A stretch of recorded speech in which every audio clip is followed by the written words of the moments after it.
সংস্কার কমিশনের আলাপ আলোচনায় আন্তরিকতার সাথে অংশগ্রহণ করেছি এবং সংস্কার কমিশনের রিপোর্ট প্রণয়নের আগেও আমরা সংস্কার কমিশনগুলোতে আমাদের দলের পক্ষ থেকে আমরা আমাদের মতামত দিয়েছিলাম এবং সেই মতামতের ভিত্তিতে অন্যান্য দলের মতামতের ভিত্তিতে সংস্কার কমিশনগুলো রিপোর্ট প্রণয়ন করেছিল। আপনারা জানেন সেই রিপোর্ট, বিস্তারিত রিপোর্ট আমরা আমাদের দলে আলোচনা করেছি এবং ইতিমধ্যে একটি সংক্ষিপ্ত স্প্রেডশিটের মাধ্যমে ওনারা 166টি দাবি প্রস্তাব আমাদের কাছে দিয়েছিলেন। তার উপরে আমরা কোনো মনোযোগ দেইনি, বিকজ এটা অনেকটা বিভ্রান্তিমূলক ছিল। আমরা সংস্কার কমিশনের রিপোর্টগুলোর উপরে, বিস্তারিত রিপোর্টের উপরে আমরা আমাদের বিস্তারিত মতামত প্রদান করেছি, দফাওয়ারি মতামত প্রদান করেছি, সেই বিষয়ে সময়ে সময়ে আপনাদেরকে অভিহিত করেছি এবং পরবর্তীতে গঠিত জাতীয় ঐক্য কমিশনের আহ্বানে আমরা আলাপ আলোচনা করতে গিয়েছিলাম সংস্কার বিষয়ে। অনবরত 3 দিন আমরা সংস্কার কমিশনের সাথে বৈঠক করেছি, অন্যান্য দলের সাথেও তারা বৈঠক করেছেন এবং আমাদের মতামত, বিস্তারিত মতামত লিখিতভাবে আমরা দিয়েছি। আলাপ আলোচনার মধ্য দিয়ে আমরা অনেকগুলো বিষয়ে একমত হতে সক্ষম হয়েছি। কিছু কিছু বিষয়ে লিখিত রিপোর্টে আমরা দ্বিমত থাকলেও আলাপ আলোচনার মধ্য দিয়ে কোথাও কোথাও নীতিগতভাবে একমত, কোথাও কোথাও আংশিকভাবে একমত এবং কোথাও কোথাও পূর্ণাঙ্গ একমত হতে পেরেছি। আমাদের আলাপ আলোচনার মধ্য দিয়ে বিভিন্ন বিষয়ে অত্যন্ত গুরুত্বপূর্ণ ইস্যুগুলোতে আমরা প্রায় কাছাকাছি আসতে সক্ষম হয়েছি। এখনো দ্বিতীয় পর্যায়ের আলাপ আলোচনায় ওনারা যেভাবে আমাদের সাথে আলাপ করেছেন তাতে মনে হয়েছে কিছু কিছু জাতীয় গুরুত্বপূর্ণ বিষয়ে, বিশেষ করে সংবিধান সংক্রান্ত কিছু কিছু ইস্যুতে তারা একমত হওয়ার জন্য সমস্ত দলগুলোর সাথে আলোচনা করবেন। হয়তোবা আমরা জাতীয়ভাবে সব বিষয়ে একমত পোষণ করতে পারবো না, এটাই হচ্ছে বিউটি অফ দ্য ডেমোক্রেসি। কিন্তু আমরা আলাপ আলোচনা করব, আমরা কোথাও কোথাও দ্বিমত পোষণ করব, কোথাও কোথাও হয়তো আমরা একমত হতে পারবো, কোথাও আমরা একমত হওয়ার কাছাকাছি আসতে পারবো। এইভাবেই একটা জাতীয় ঐক্যমত্য সৃষ্টি হবে। সকল বিষয়ে যদি ঐক্যমত্য সৃষ্টি হয় সকল রাজনৈতিক দলের মধ্যে, স্টেক হোল্ডারদের মধ্যে, তাহলে হবে সেটা একটা অনন্য অপূর্ব জিনিস।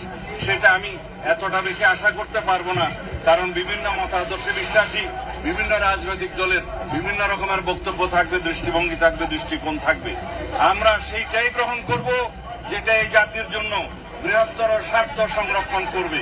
আমরা সেটাই গ্রহণ করব যেটা জাতীয় ভিত্তিতে গৃহীত হলে এই জাতির মধ্যে একটা ঐক্য সৃষ্টি হবে। আমরা তাই প্রস্তাব করব যে এই প্রস্তাবগুলো গৃহীত হলে একটি সুন্দর শক্তিশালী গণতান্ত্রিক রাষ্ট্র হবে। এখানে আমাদের মধ্যে চেক এন্ড ব্যালেন্স প্রতিষ্ঠিত হবে, রাষ্ট্রের সকল অঙ্গের মধ্যে একটি ভারসাম্য অবস্থা সৃষ্টি হবে, তার মধ্য দিয়ে একটা হারমোনিয়াস কোঅপারেশন হবে in between all the organs of the state. এবং সেই একটা পরিস্থিতি সৃষ্টি করার জন্য আমরা দীর্ঘ সংগ্রাম করেছি, আমরা গণতান্ত্রিক আন্দোলন করেছি, বেশিরভাগ বিরোধী রক্তক্ষয়ী এই গণ অভ্যুত্থানের মধ্য দিয়ে আমরা এই সংগ্রামে বিজয়ী হয়েছি। সেই জন্য আমরা আমাদের শহীদের রক্তের আকাঙ্ক্ষা অনুযায়ী, এদেশের জনমানুষের প্রত্যাশা অনুযায়ী আমরা একটি গণতান্ত্রিক সমাজ এবং রাষ্ট্র বিনির্মাণের জন্য আমরা অবশ্যই সেই সমস্ত বিষয়গুলোকে আমরা বিবেচনা করব, যে এই বিষয়গুলো আমরা গ্রহণ করলে, এই জাতি গ্রহণ করলে, বিশেষ করে ঐক্যমতের ভিত্তিতে গ্রহণ করলে একটি শক্তিশালী রাষ্ট্রীয় কাঠামো আমরা গঠন করতে পারবো এবং তার মধ্য দিয়ে আমরা একটা বিপুল সংখ্যক জনগোষ্ঠী, এই দেশের সমগ্র জনগোষ্ঠী আমরা আমাদের আকাঙ্ক্ষাকে বাস্তবায়ন করতে পারবো। আপনাদের যদি কোনো প্রশ্ন থাকে বলতে পারেন।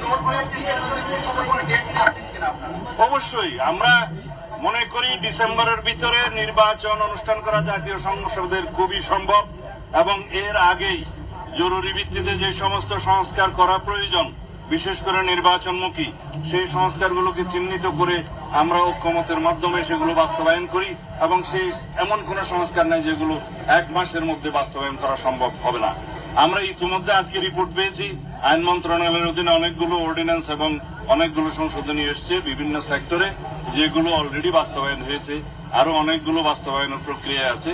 সেগুলো অর্ডিন্যান্সের মাধ্যমে করা সম্ভব, নির্বাহী আদেশের মাধ্যমে করা সম্ভব, এমনকি কিছু কিছু সংস্কার তো অফিস আদেশের মাধ্যমে করা সম্ভব।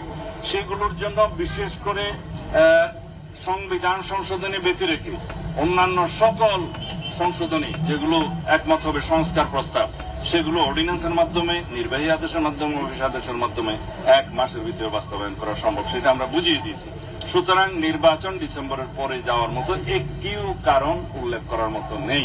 এই বিষয়টা আমরা বোঝাতে সক্ষম হয়েছি এবং আমরা আবারও অ্যাপ্রোচ করেছি এবং আজকের বক্তব্যে অধিকাংশ রাজনৈতিক দলের মধ্যে আমরা যেটা দেখলাম যে প্রায় সবাই ডিসেম্বরের আগেই নির্বাচনের জন্য তাদের প্রস্তাব আছে। এখন মাননীয় প্রধান উপদেষ্টা সেটা বিবেচনা করবেন, সেটা আমরা আশা করি এবং আমরা মনে করি তিনি জাতীয় ঐক্যের প্রতীক হিসাবে নিরপেক্ষভাবে সেই ভূমিকা পালন করবেন। কারো প্রতি রাগ অনুরাগ বিরাগ প্রদর্শন করবেন না এবং উপদেষ্টা মন্ডলীটাকে নিরপেক্ষভাবে আবার যেন উনি ঢেলে সাজান সেই প্রস্তাবও আমরা অন্য সময় রেখেছি। আজকে আমাদের বক্তব্য যেহেতু অন্য বিষয় ছিল, সেই বিষয়টা আমি এখানে আজকে তুলিনি। তবে আমরা মনে করি জাতি তার কাছে চূড়ান্ত নিরপেক্ষতা আশা করে আমরা আশা করি। ধন্যবাদ।